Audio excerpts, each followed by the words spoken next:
Hi folks, and welcome to week 3 of DJ Living's Fantasy Premier League.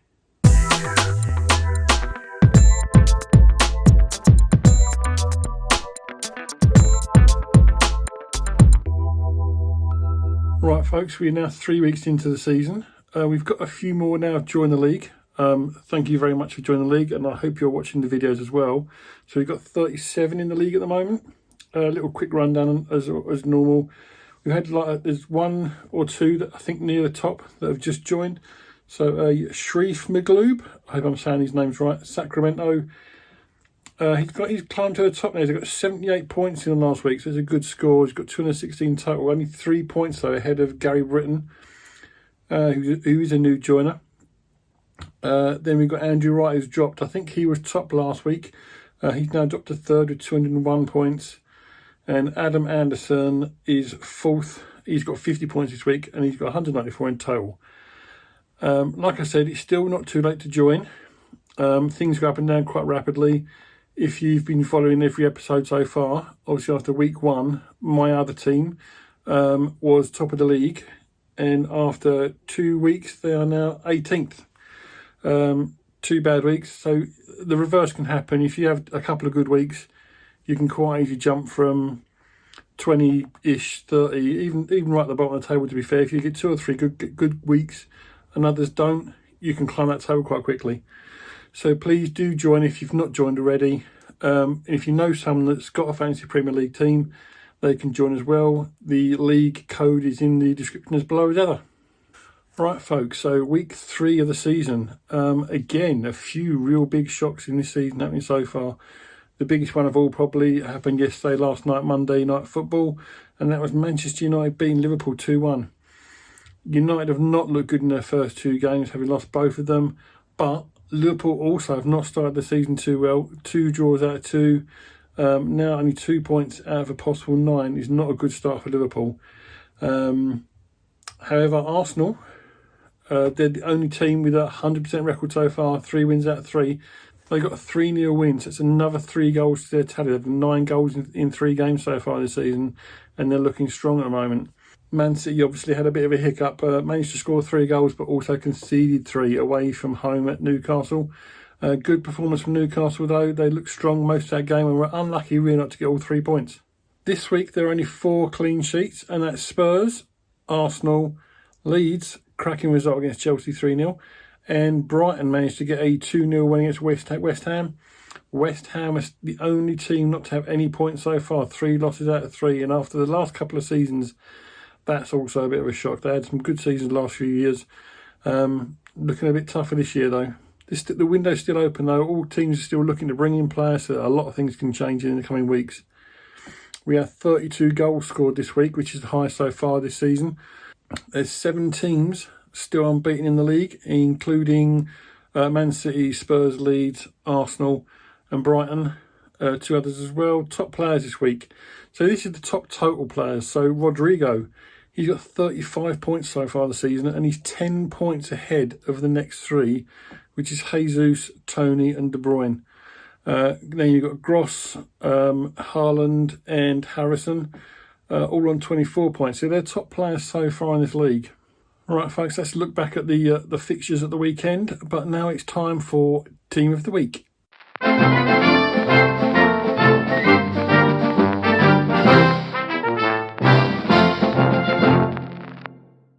We have got in goal Martinez from Aston Villa. They did concede 3 goals, but he had 6 saves and he managed a penalty save as well as bonus points as well. It got him 10 points. Then in defence, we have Saliba from Arsenal. He got 14 points. He was the best scoring defender. Managed a goal at the weekend. Then Perisic from Tottenham on 12 points with 1 assist this weekend. And then we got Veltman and Llorente, both from Leeds. Leeds had a good weekend this weekend. It was a 3-0 win, like I said. Midfield consists of Odegaard from Arsenal. 16 points with the 2 goals he got. And then we've got Harrison and Rodrigo from Leeds. Both managed 13 points, got a goal and assist each. Harrison got 14 points, Rodrigo got 13 points. There was a further 2 midfielders on 13 points, like I said, but Rodrigo is the cheapest of the three, so he's the one that's in the team of the week. Up front, Adams from Southampton, Che Adams, he managed 2 goals and got himself 12 points. Johnson from Notts Forest got a goal for 9 points, and Tony from Brentford got 1 goal for 8 points. So that's the team of the week.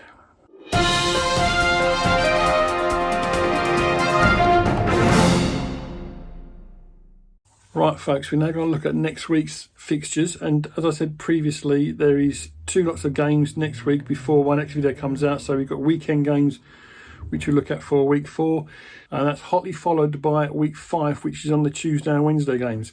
So let's start off with week 4. We've got Southampton at home to Manchester United. Tricky game. Obviously Man United now without 3 points and a good performance against Liverpool, they're going to be looking a bit more confident, so that could be an away win. Maybe 1 or 2 Man United players sneaking back into people's squads again. Brentford, Everton. Brentford are looking reasonably strong. Tony's doing well up front. Everton are looking a bit poor at the moment, but we'll see if the tide can turn there for Lampard. Brighton are home to Leeds. Brighton, both these teams actually are unbeaten at the moment.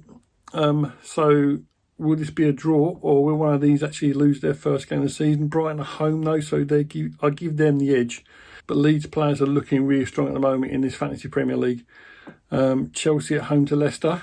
Chelsea are a bit hot and cold at the moment, but they've brought in another couple of players, or on the verge of bringing another couple of players in at the moment. Maybe done by the weekend, we shall see. But Chelsea, Leicester looking poor this year at the moment. Liverpool, Bournemouth. As I said, Liverpool only 2 points out of possible 9. Bournemouth are not looking that great, so Liverpool really need all 3 points in this game. So look out for the strikers, I think, in this game. I think you might see Luiz and Salah getting some points this week. Man City, Crystal Palace are up next.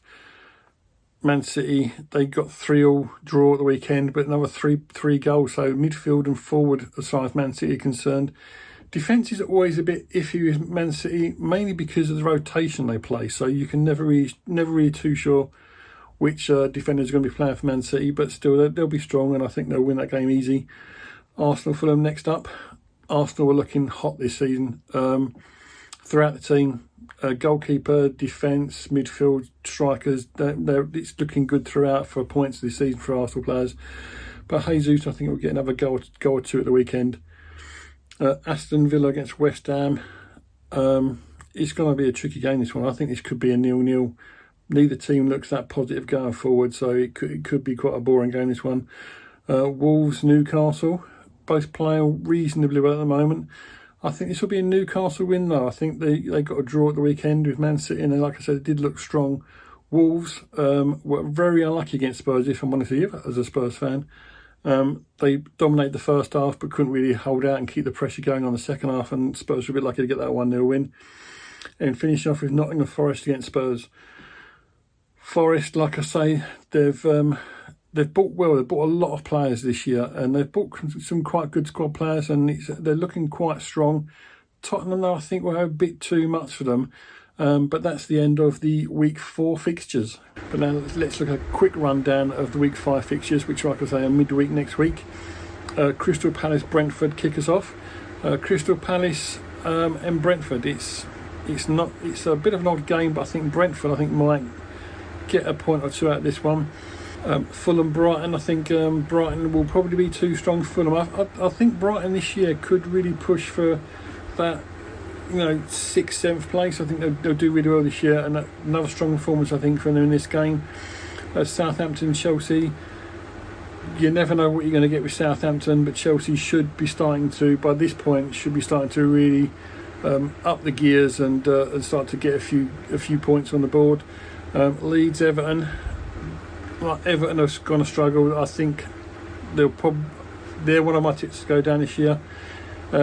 Leeds, like I say, are playing very positive football under their manager who came in the early part of the year, Jesse March. They're looking really strong, and Leeds, I think, will win that game and probably get a couple of goals in the bargain there as well. Arsenal, Aston Villa. Arsenal, I think, will be too strong for Aston Villa, and Jesus again, I think, will get another goal or 2 in that game against Villa. Bournemouth Wolves, tricky game for both clubs. Wolves, I think, though, could probably edge that one out of Bournemouth. City against Forest. City should really dominate that game. They do have a tendency to take their foot off the pedal, maybe make a few changes against what they suppose are lower clubs. They do take their foot off the pedal a little bit, so maybe they will get this one and rest a few players, and Forest could capitalise, but I'm still sticking with Man City winning that one. West Ham Spurs, no matter how poorly West Ham are playing at the moment, they will put on a show against Tottenham. There's a big rivalry from the West Ham fans as far as Spurs are concerned, and I think this will be a tough game for Tottenham. Probably the toughest game so far for them, even tougher than Chelsea, I think, for me in this one. But I still think Spurs will have too much from this year. Liverpool Newcastle, we'll just have to see what happens in that game. Really, it's like I say, Liverpool haven't started too well. Newcastle have started reasonably well, but 3 or 4 months ago you'd have said this is a easy Liverpool win. Now it's going to be a tough game for both clubs, and the last game of week 5 will be Leicester versus Man United. Can Leicester improve? Can Man United keep their momentum going from this game week 3? We shall see. Right, folks, that's it for game week 3. Next week, when I do the rundown of game weeks 4 and 5, I shall also, at the end of the episode, I shall be putting out my players to watch. Just probably half dozen or so players from each position, or 1 or 2 from each position, so half dozen players in total, just to look at maybe putting in your team for the week or for longer going forward. But yeah, so stick with it, guys. I hope you're enjoying what you're seeing. If you've got anything to say, whether you're in the league and it's a bit of banter, or you want to give me some advice, or just to say you're enjoying it, if there's anything you want me to include or anything you want me to take out of the vlog, just let me know, and I'll take it on board. Right, guys, like I say, we'll catch up with you next week, where we'll do the rundown of weeks 4 and 5 and look forward to week 6 along with our players to watch. See you next week.